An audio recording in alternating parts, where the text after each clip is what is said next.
Hey y'all, hey, it is Dr. Cherry. Today we're going to look at how to accurately format your APA paper and how to use some tips and tricks to help you become a really good research writer. All right, so let's jump right into it. I've created this template that we're going to use for today, and we're going to go over it piece by piece. So for starters, on your very first page, you're going to have a running head. Keep in mind the R is capitalized, the H is not. You have semicolons, and then you have the title of your paper shortened. And I'm going to change that because this is the title of our paper.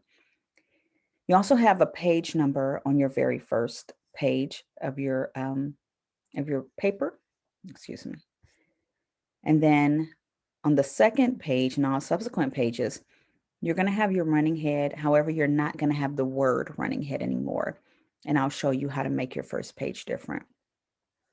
Oftentimes in college, you'll be asked to include an abstract, and especially when you begin publication. And so your abstract is about 150 to 250 words, and it should be a block paragraph. Also, make sure that you include the phrase keywords. That should be italicized. And then just include a whole bunch of keywords there so people can find your paper. It's like including hashtags. Okay. So from there, your very first page of your paper beyond your abstract, because you're not always going to have to do an abstract, sometimes you will.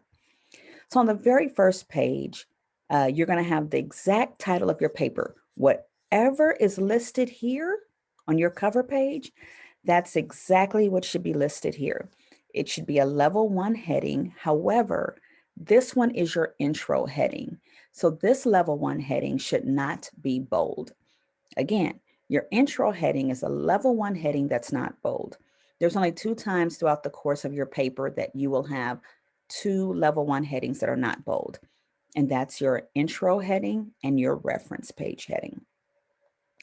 And so you'll have the title of your paper, which is your intro heading, your level 1 heading. You're going to possibly write, maybe, no more than 3 paragraphs about the overall premise of your paper. What is this paper about? From there, you're going to start the funnel process of your paper. You're going to have another level 1 heading, and your heading should be something specific that you are working on. From that level 1 heading, you might even begin to get more specific about that topic. And again, I'm going to show you what that looks like. And that would be your level 2 heading. So remember, you got to start with a level 1 heading, and then you narrow down your focus, and then you go to a level 2 heading. You might have some more information that's really directly tied to that level 1 heading, and you can add another level 2 heading. And let's say you have something really specific about that second level 2 heading that's even more focused and more narrowed down. That's when you would include your level 3 heading. All of these headings you can identify in the APA format manual, or you can even Google a lot of this information. So again, if you have something more specific, here's another level 3 APA heading. Once you've pretty much exhausted your very first level 1 heading and all the content within it, then you would go to another level 1 heading if it's necessary. You might be really doing something in depth. So now it's time to go to a whole new topic, which would give you another level 1 heading. Okay. And then again, we would rinse and repeat, do some more level 2 headings and more level 3 headings as needed. And just like I mentioned earlier, then you will have your references page. Your references is the only other level 1 heading that is centered but non-bold. All your other headings besides your intro and your reference are going to be bold. Let me back up. Your level 2 headings are flush left. Your level 3 headings are indented. And of course, your level 1 headings are centered. So your reference page, you have to be mindful of how they are formatted. And so you're going to start all the way flush to the left, and the rest of the information about your citation, that's going to be indented. Okay. All right. So that's the overall format on how to, just do the basic formatting of your research paper.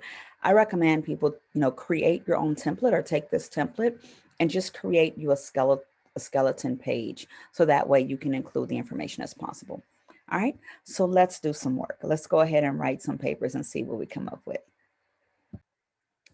All right, so here we go. I've pulled up a paper and we're going to look at all the ins and outs for this. So for starters, I kind of just want to, before we do let's actually start with the full interview, and then I'm going to show you how to do certain things.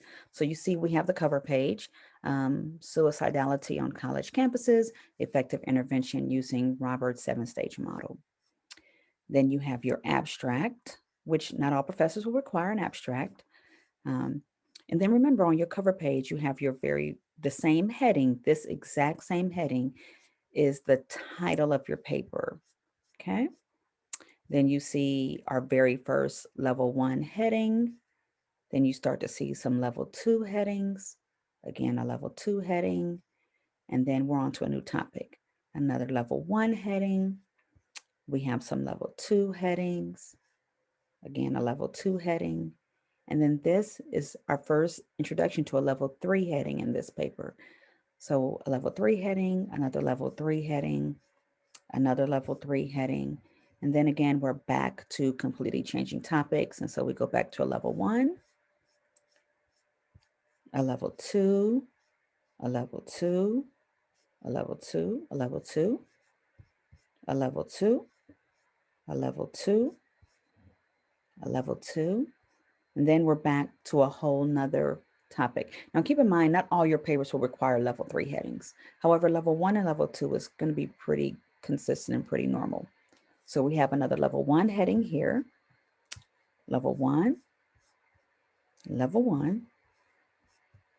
And then our summary and conclusion is always going to be a level 1 heading centered. And then we have our references page, which is, remember, it's the only other heading that is not bold. And a list of our references in alphabetical order. Okay. All right. And for this paper, we also have some appendices that are listed. And so they'll be noted throughout the paper, but appendix A, B, and C. All right. So let's go back to the top and see, how do we do this? Let's start with the running head. How do I create a running head so the word running head is not on my other papers? And what you do for that is really simple. You're going to click on your header and footer, and you see this little button right here that says different first page. You want to make sure that that's checked. If that box is checked, then whatever you have on this first page is not going to carry on to the other pages. And so that's when you would simply, just like here, you would type in running head with a capital R and a lowercase h, and then you would put in your running head in all caps. Remember, it's an abbreviation of what your title of your paper is. So then when you get to your second page, you do not put the word running head like you did in the first paper. You're not going to do that. You're going to keep that out. You're going to take this running head and see if you can abbreviate it even more. And so here we've come up with suicidality. Okay. So one thing I try to always encourage my students to do is to utilize what's called page breaks. Oftentimes, your papers can kind of bleed together because you kind of just hit enter, enter, enter. But certain things need to be on their own page.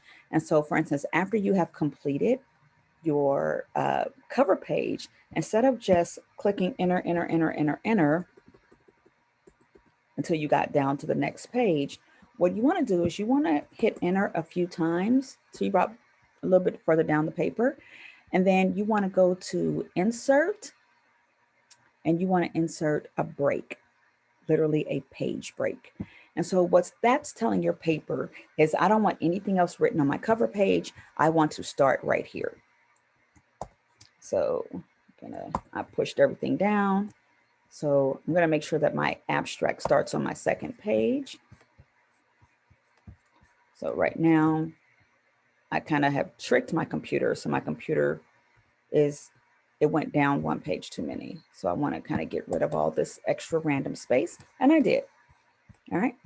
So my abstract is literally going to always be on its next page. Even if I go back up here and type something else, my abstract is going to be on its own page. Same thing here. After I put in my keywords, I want to go to You want to tab down a little bit, hit enter, hit break, and then page break. And that way your intro is going to start on its own page. Now, so you're only going to need that for your cover page and your abstract page. And then the only other time you'll desperately need it is for your reference page. So once you get to the very end of your paper, you want to come all the way down, tab down a little bit, and again, hit insert, break, and then page break, because you want to make sure your references page start on its own paper. All right, so that's pretty much it. That's the formatting of your paper. I do want to tell you a couple of other stylistic things you will need to know, and that's mainly about citations and when to use et al. And when to use the ampersand symbol. So let's jump into that real quick. So here's a little cheat sheet on when you're citing references. Now, I want you to keep in mind that anytime you are citing or anytime you are writing a factual sentence, you must cite it, even if it's something that you assume that you already know. The reason you have to cite it, because what if your assumption is incorrect? You can assume that, let's just say something really sexist, that all women cry. That literally is not a fact. So if you write that, then the reader is going to ask you to please cite your sources. Where did you get that information from? And it may be that you read an article, or that from your own experiences, all the women you know cry. Or maybe you read an article that stated that because we have tear ducts, people in general cry. And so you want to be mindful of where you got the information from and how you're regurgitating the information, because you don't want to come across as, of course, inaccurate or sexist. Being a research writer is all about facts. And so let's look at this cheat sheet. When and how do I cite? If you find an article and there's only one author, if you're doing an in-text citation, you would include the author's name and then the year in parentheses. If it's at the end of a sentence in a parenthetical format, you would include the author's name, comma, the year. That's for one author. If you have two authors, when you are writing during an in-text citation means Walker and Allen sought to understand crisis intervention. You would make sure to use the word and. That's really important. If you're using it as part of your sentence, you want to list both authors and use the word and. Now, it's a little different when you're doing a parenthetical format. If it's at the end of a sentence, you're not going to use the word and. You're going to use the ampersand symbol, which is the symbol for and. So in your parenthetical citation, you should not write Walker, quote, and Allen, comma, 2004. You would only use the word and if you are using it as part of your in-text citation. So then we get to three authors. What do I do if I have three authors? Well, if you have three authors, the very first time that you cite those authors, again, you're going to use and, just like here, Bradley, Ramirez, and so, 1999. However, for the rest of your citations after the initial one, you're going to use something known as et al. And I want you to be really mindful of et al, because if you look at it closely, there's no period behind the et. There is a period behind the al. So stylistic formatting is really key. So remember, your very first citation, if it's in text, you're going to use the word and followed by the year. The next time you reference a citation, you're only going to use the very first name listed on the reference. Bradley, followed by et al., et space al period, and then the year. There's no comma between the period and the year, not if it's an in-text citation. So what do I do if it's a parenthetical format? The very first time that you list these authors in a parenthetical format at the end of your sentence, you're going to use Bradley Ramirez, the ampersand, instead of the word and comma, the year. Every other subsequent citation, you're going to use Bradley, et space al period, comma, 1999. Right? So that's the one time there's a period and a comma. So if I were you, I would really create your own citation reference cheat sheet. There's a zillion of them online. Just kind of have it and you can post it nearby. Okay. So This that I explained is going to happen if you have anything between 3 and 5 authors. Anything between 3 and 5 authors, you're going to start by listing all the names the very first time. And then from then on, you're going to use et al. From 3 to 5, you're going to list all names the very first time, and then every subsequent citation, you're going to use ETAL. Now, if you have 6 or more authors, the very first time you cite this reference, you're going to use et al. You're going to use the first author listed, the name, ET space AL period. Even in a parenthetical format, you're going to list the author's name, ET space AL period, comma. Okay, that's going to happen if you have anything 6 or more authors. All right. All right. So I know that might have felt like a lot of information to take in. The main thing is that you want to be accurate in your research. As you are writing, the key goal is to convey accurate factual information. That is why a lot of professors must have references that are from peer-reviewed articles, or even from a textbook. So make sure you read the information, you notate properly, and you get the context of what the author is trying to convey. All right. If you have any questions, please don't hesitate to comment below, or you can reach out to me directly.